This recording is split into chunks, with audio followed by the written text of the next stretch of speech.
Hey, what's up, everybody, man? So going into this draft, I knew that this draft, as well as all the future drafts, are going to be very important for the Cleveland Browns because even though we are currently having success and have a very talented roster, in reality, we are not going to be able to keep this same team together forever because we're not going to be able to afford to. So in result, we're going to be able to keep some players and we're going to have to lose some players.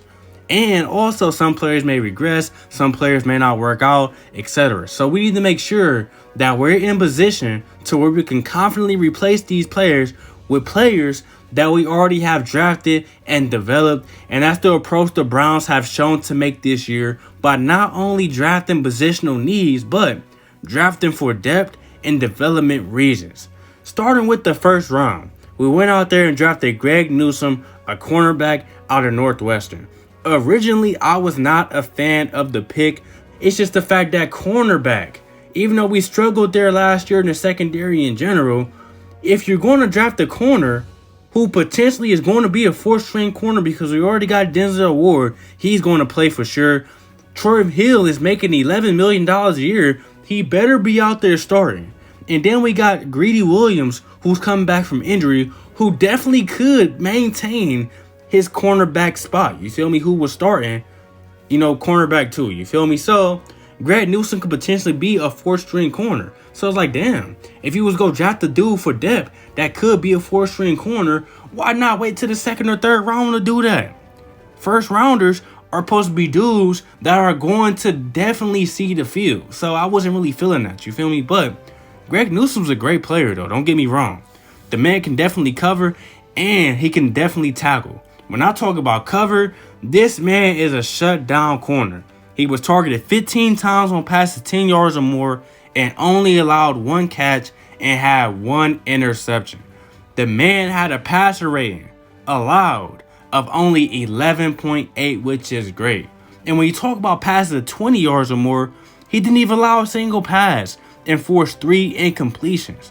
And in total, allowed a QBR of a 3.4 as the primary defender. So as you can see, Greg Newsome really be out there clamping shit. You feel me? He be leaving corners stranded. You feel me? The only bad side about Greg Newsome is that the man has durability issues. He only played 21 college games and missed at least 3 games of every single year due to injuries, which is not good for the cornerback position because our cornerbacks are already injury prone, our top corners to be exact, Denzel Ward and Greedy Williams. So if you bring in this dude to potentially help out for depth reasons or be the starter, it's like, damn, he can get hurt too. And we can still find ourselves in the same position we were in last year, having scrubs on the field. So I just hope everything works out. I hope he can stay healthy, but if he can't stay healthy, man, I don't know if this really a good fix for us or not. You feel me? But a healthy Greg Newsome is definitely a good pick since we dug back in the second round anyway and grabbed the guy that I wanted, Jeremiah Owusu-Koramoah. I love the pick, and for it to be a second round pick is great value, so I'm glad that we traded up to pick him. The first things first, in today's NFL game, it's important to have linebackers that can not only defend the run, but they need to be able to defend the pass because it's a pass-heavy league. Jeremiah Owusu-Koramoah can do both at an elite level. He's fast, he's long, you feel me? He can cover tight ends, slot receivers. He can cover outside receivers. He can do it all and definitely can defend the run. He's so good, quick, and fast, they even think he could play safety, which is one of the reasons why he dropped because they didn't know how he was going to be used. They also say he was undersized. It's a few reasons why he dropped, but he had no business dropping that low. So as long as we pick him up, train him right, figure out how to use him, this man is going to be a steal, and I know he's going to be a day one starter.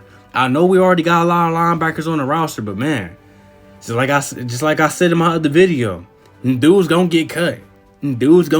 So we'll see who make the roster. You better get to working hard, man, because my man Jeremiah Owusu-Koramoah definitely about to be out there on that team. You feel me? His spot locked. Now, in the third round, things began to get a little bit interesting, seeing us go with wide receiver Anthony Schwartz. You feel me? The wide receiver out of Auburn. And the first thing I saw was that they said he ran a 4.25, which is extremely fast. I think it was the fastest out of his class, and they said he was the fastest wide receiver in college. You feel me?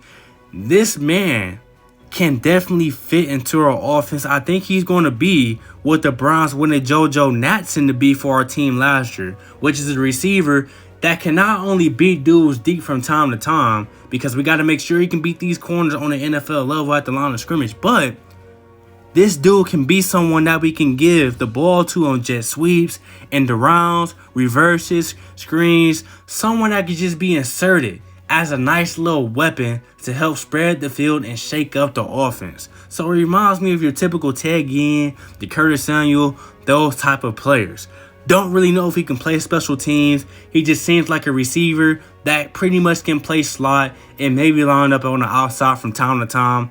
Definitely does need a little bit of development, but I think he can definitely learn from the receivers that we got. And, he can definitely be good in the future, because that's all this pick is, a pick for the future. You feel me? Same thing with the 4th round. We went out there and drafted an offensive tackle, James Hudson, and a defensive tackle, Tommy Togiai. These picks are strictly for depth and development. We all know how good our offensive line has become. We have a stud, one of the best, if not the best O-line in the league on both sides as far as run protection and pass protection. So James Hudson's going to be able to not learn from the best players out there, but he's going to be able to learn from the best, one of the best offensive line coaches that we do have on the team, So I can see him being a good rotational piece, and I hope he's developed good enough to step up if one of our linemen gets hurt, which happens pretty often. You feel me? Last year, Teller missed some games. The dude we signed from Tennessee missed some games, Conklin, and Batonio always getting hurt. You feel me? So, hey, we'll see how that goes. And as far as the D-tackle, Tommy Togiai, he has more opportunities to see the field than an offensive tackle, simply because we don't have Sheldon Richardson and we do not have Larry Ogunjobi anymore. So that second defensive tackle spot is technically up for grabs. So if he wants it, he can have it. But if he doesn't want it or isn't good enough to get it yet, he definitely can work his way into a rotation. So I'm definitely pretty sold on those picks just for the future. And then in the 5th round, the Browns said, fuck it. I don't care if we already have Anthony Walker, Mack Wilson, Sione Tadataki, what's the other dude name? Malcolm Smith, Jacob Phillips. And I also don't care that we just drafted Jeremiah owusu-koramoah in the 2nd round. We gonna draft another linebacker anyway. Let's make it 7 linebackers competing for a job in training camp. And it may be more than that if I go out there and sign some undrafted dudes, you feel me? So, Tony Fields is a linebacker that played at West Virginia. And just by looking at his highlights, he just seems like a solid tackler. Not really too many highlights of him covering the pass game. Just seemed like somebody that can tackle, and he definitely can go out there and blitz. And they actually said he was a tackling machine. He had 287 tackles at Arizona before transferring to West Virginia. So the dude can definitely tackle. And if he doesn't necessarily make his way into rotation or take anybody's starting job, the man can definitely try to compete to make the roster on special teams. So I'm definitely a fan of that pick. Then, also in the 5th round, we drafted a safety, Richard LeCounte. So as far as the safety position, we didn't really need no safeties, but looking at him, he definitely probably can crack the roster and will be a solid addition to the roster. I think he could really develop into a very solid safety if things go wrong at the safety position.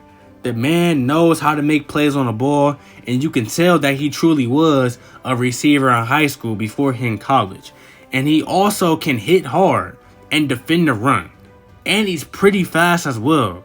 They just feel like his tackling form and wrapping up needs to be improved because he does miss tackles from time to time. And those parts of his game will definitely show up once he starts playing out the pros. So we don't need to rush him on the field. No need to do that at all. We already got talent at the safety position. We just need to develop him, let him sit behind the players that are already here. So I'm definitely a fan of that pick. And then we went out with a bang and drafted Demetric Felton, a wide receiver / running back out of UCLA. Just looking at this dude, he played majority of his snaps at running back, but he also went out there and played some special teams and returned a few kicks. So I don't see him really get any reps at running back unless injuries do pile up. I see him really being here specifically for special teams. And if he shows that he can't do special teams on an NFL level, he may not make the roster. That's just the reality of things. You feel me? He can play a little bit of receiver, but he's really a running back, and he's really a guy that can return kicks. So if he can do that, he can easily make the roster. If not, it's going to be hard for him to make the roster because we don't need no running backs. And he definitely does not seem like he can make the roster as a receiver. So we'll see how it goes. Can't doubt no man. But overall, I get a Browns at A for this draft. They went out there, like I said, and not only drafted needs, but went out there and drafted strictly for development and depth, which is what you need to be doing as a team that wants to be relevant for a very long time. So let me know how y'all think about the picks. Who would you have liked us pick? How do you feel about Greg Newsome specifically, since he does have some durability issues? Let me know what y'all think in the comment section. Like, comment, subscribe, and I got some more content coming soon.